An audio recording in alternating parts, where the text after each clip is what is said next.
आज एक ख़बर तकरीबन सारे अखबारात में भी है और बाज़ टीवी चैनल्स के ऊपर भी वो सामने आई है। वो है 9 मई के एहतजाज या फसादात के हवाले से। ब्लैक डे इसको सही कहा जाता है। मैं बार बार कहता हूँ कि उसके अंदर ज़िम्मेदारों का तयन कर लें, लेकिन ये वो दिन है जिसको कभी भी ये नहीं कहा जा सकता कि जो एहतजाज की शक्ल थी वो दुरुस्त थी। बिल्कुल गलत शक्ल थी। प्रोटेस्ट आपको रजिस्टर कराना चाहिए। इवन GHQ के बाहर भी जाके कोई प्रोटेस्ट कराना चाहिए तो प्रोटेस्ट रजिस्टर करवा सकता है, लेकिन उन इमारात के अंदर घुस जाना, उसके ऊपर चढ़ जाना, तोड़ फोड़ करना, ये जस्टिफाइबल नहीं है। ये ऐसे ही है जैसे पार्लिमान के अंदर जो लोग घुस गए थे या PTV स्टेशन के अंदर जो लोग घुस गए थे उसको कहा जाए कि दुरुस्त है। बिल्कुल गलत काम था, तब भी गलत था, 2014 में भी गलत था, और अब जिसने किया था 2022 में तब भी गलत था।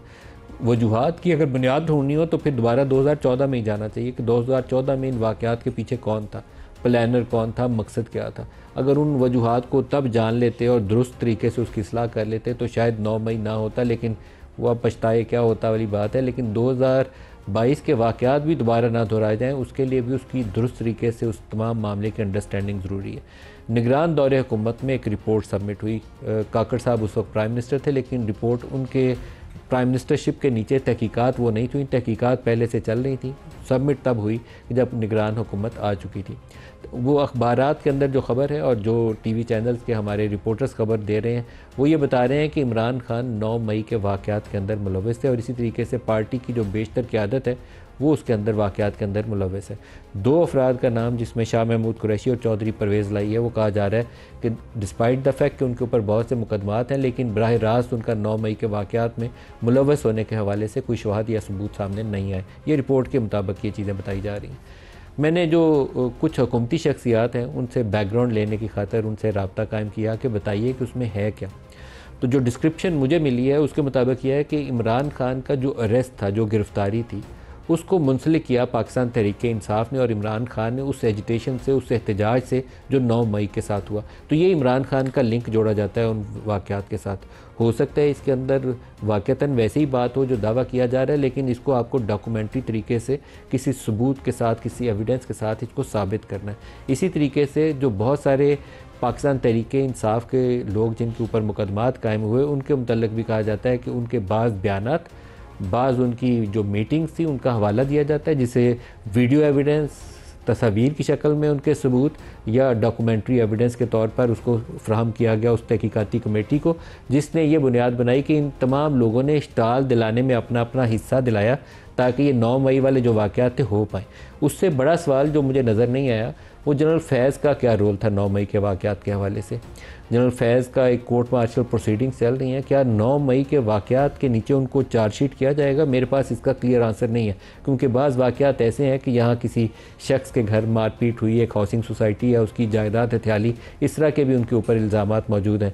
9 मई के वाक़यात के अंदर अगर उनको चार्जशीट किया जाए तो ये एक नई कहानी होगी कि एक फॉर्मर DGI उसने ऐसे फसादात की, ऐसे एहतजाज की बुनियाद रखी जिसका बज़ाहिर मकसद ये होगा कि जो उस वक्त के चीफ़ ऑफ आर्मी स्टाफ हैं, जनरल आसिम जो मौजूदा आर्मी चीफ़ हैं, इनकी अथॉरिटी को चैलेंज किया जा सके। ये बगावत के ज़ुमरे में आता है। बड़ा संगीन चार्ज होगा अगर किसी ऑफिसर या फॉर्मर DGI के ऊपर अगर ये चार्ज फ्रेम किया जाए।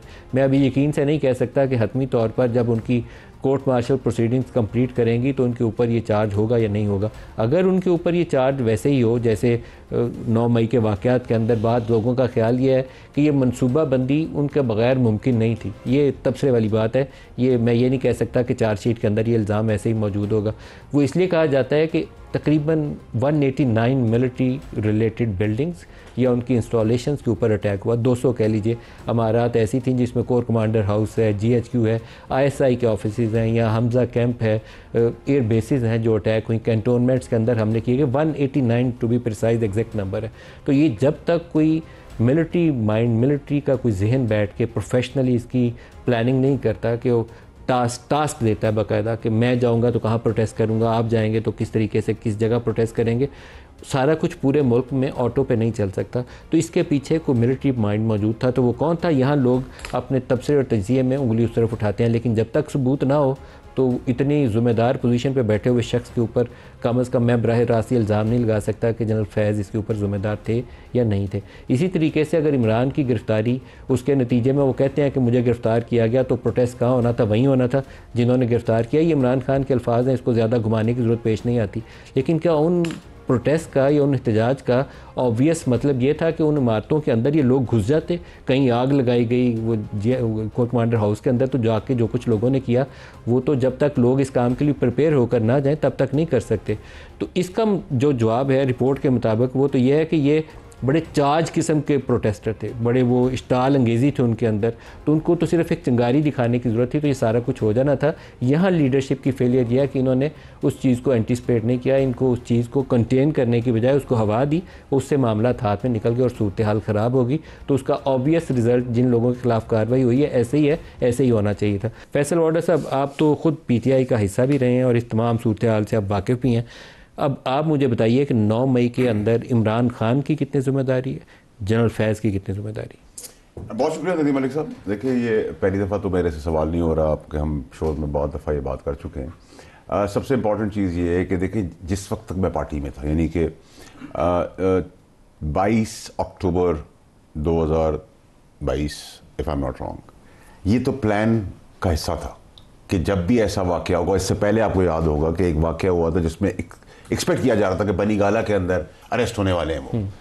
ये मैं उस वक्त की बात करें जब मैं खुद पार्टी के अंदर था। तो this was part of the plan. Imran Khan की इंस्ट्रक्शन, ठीक है, देखिए इंस्ट्रक्शन मेरी आपकी कलेक्टिवली लीडर की जिम्मेदारी थी ना, उसके नीचे सारा प्लान बना ना, उसके होते हुए सारा प्लान बना, बैठे हुए सारा प्लान बना। कौन कौन बैठे हुए थे जब ये प्लान बना?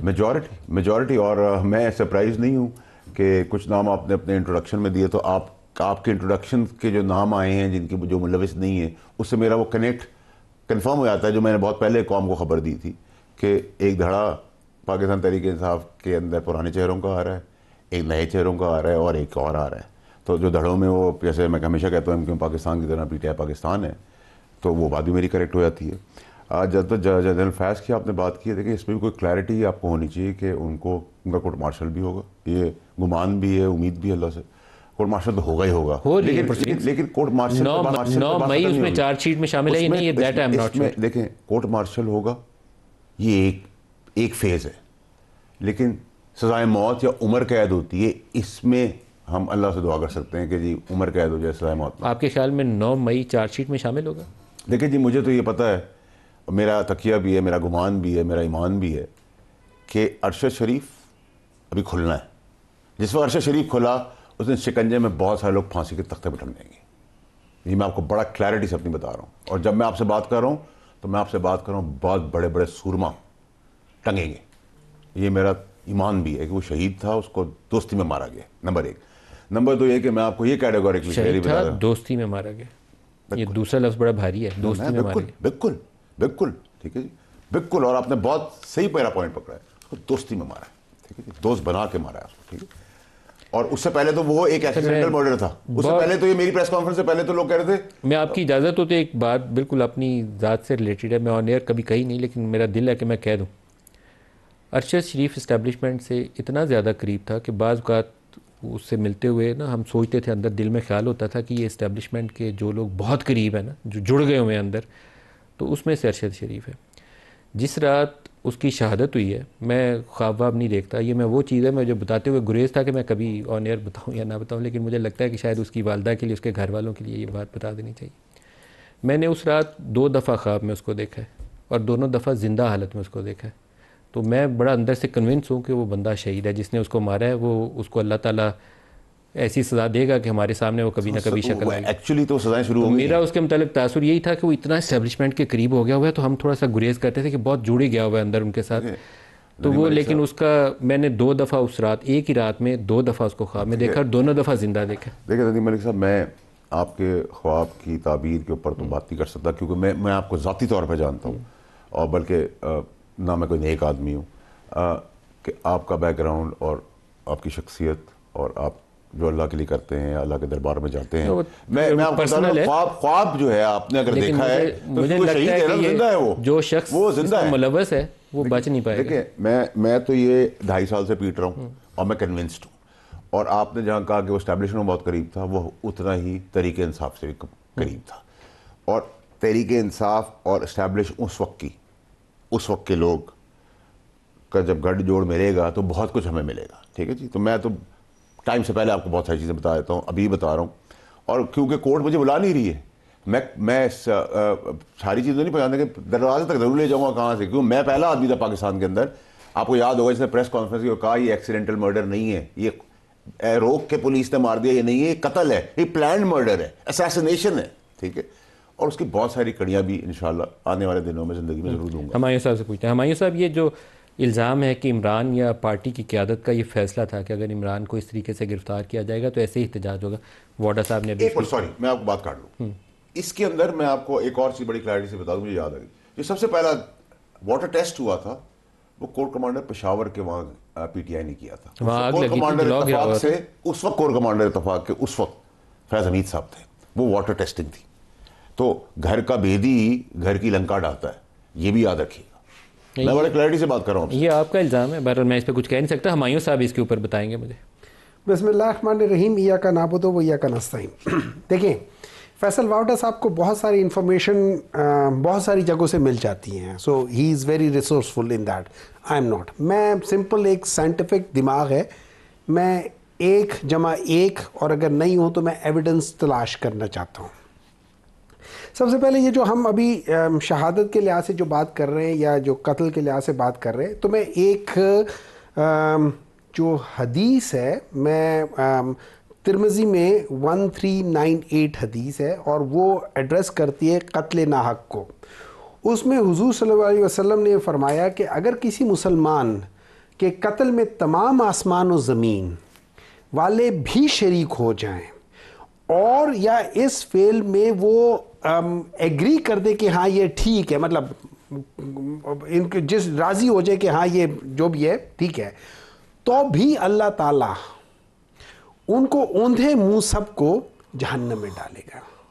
ये बहुत बड़ी चीज़ है। नाहक अगर किसी को कत्ल किया जाए तो उसको सजा मिल के रहेगी। हाँ, इसमें आप बेशक चाहे आप 26 मई को भी डाल दें और इसमें बेशक आप मॉडल टाउन को भी डाल दें और इसमें बेशक आप इस किस्म की सारी चीज़ों को भी डाल दें, इन सब चीज़ों को डाल दें। ये कत्ल नाहक के बारे में है। अब बात आ जाते हैं, आपने शुरू में बहुत लंबी एक जो आपका प्रियम्बल था वो दिया। मैं एक सवाल उठाता हूँ। देखिए, इस तरह है कि हमने देखा कि इसी टाइम के आसपास अमेरिका में भी इसी किस्म की सिचुएशन हुई। वहाँ पे बहुत सारे लोग कैपिटल हिल के अंदर चले गए और उनमें बाद लोगों ने कुछ किया, बाद लोगों ने कुछ किया, लेकिन जितने लोग अंदर गए थे सबको सजाएं नहीं मिली। Do you understand that?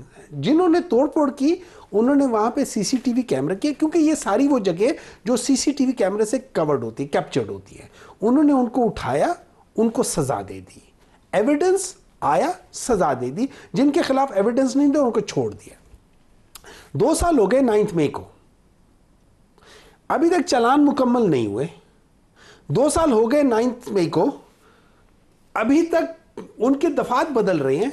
2 साल हो गए 9 मई को, अभी तक कभी किसी के ऊपर कोई चीज डल रही है, किसी को कोई सजा की वो कर रही है, मुख्तलिफ चीजें हो रही है। वजह जो एविडेंस है वो अभी तक नहीं सामने आया।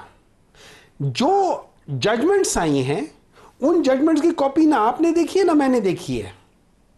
जिन लोगों को 100-150 जिनको कह रहे हमने सजा दे दी और जो वो करे, उनमें से किसी की जजमेंट हमने नहीं देखी।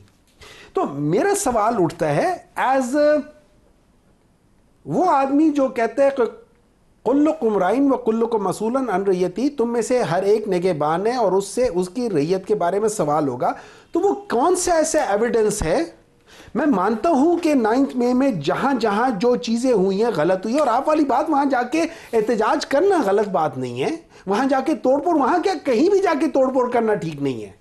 कहीं भी जाके तोड़ो, मेरे घर में हो, वावडा साहब के घर में हो, आपके घर के बाहर हो, अब वैसी सड़क पे जाके हम किसी की भी प्रॉपर्टी हो, किसी की ना भी हो, गवर्नमेंट की प्रॉपर्टी हो, वैसे ही हो, उसको भी तोड़ना, एक खंबे को तोड़ना सही बात नहीं है। I agree with that. अब इतने सीसीटीवीज है, आप निकालें।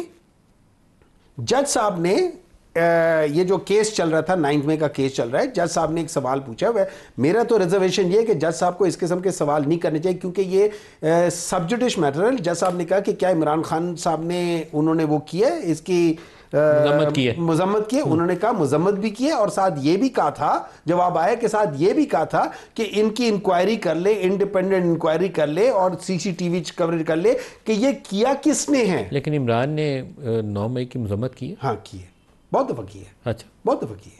मतलब to the best of my knowledge. बहुत मेरे नॉलेज में नहीं है, क्योंकि मेरी नज़र से उनका वो स्टेटमेंट नहीं गुजरता कि वो कहीं कि मैं 9 मई की मजम्मत करता हूँ। नहीं, देखिए उन्होंने कहा है कि 9 मई को जो भी हुआ है बहुत गलत हुआ है, उन्होंने कहा। हाँ, ये उनका जरूर है कि देखिए, एक आपने वो देखा था जब उनको जिस तरीके से एक वो है ये जो इस्लामाबाद हाई कोर्ट है उसके अंदर जिस तरीके से लोग गए थे और जिस तरीके से शीशे तोड़े गए थे, क्या वो ठीक था? नहीं, कौन कहता है ठीक था? सुन लेना, अब मुझे एक बात बताएं, एक पॉलिटिकल लीडर है, जब आप उसको इस तरह के करेंगे कुछ लेकिन हम इक्वेट नहीं कर सकते, लेकिन नहीं इक्वेट नहीं कर सकते कि इमरान से ये गलत हुआ है तो इसलिए 9 मई ठीक हुआ। मैं उसकी बात नहीं करो, मैं उसके एहतजाज की बात करूं। अब मुझे मतलब मैं आपको, जैसे आपको या वाउटर साहब को बात कहते हैं, बाज लोग मुझे आके कहते हैं कि डॉक्टर साहब आपकी पार्टी बहुत सादा है, you played into the hands of people, कि जिस तरीके से जहां आपको ले जाया गया वहां चले गए, जिस तरीके से आपको फ्रेम किया गया फ्रेम हो गए। हमें लोग इस तरह कहते हैं।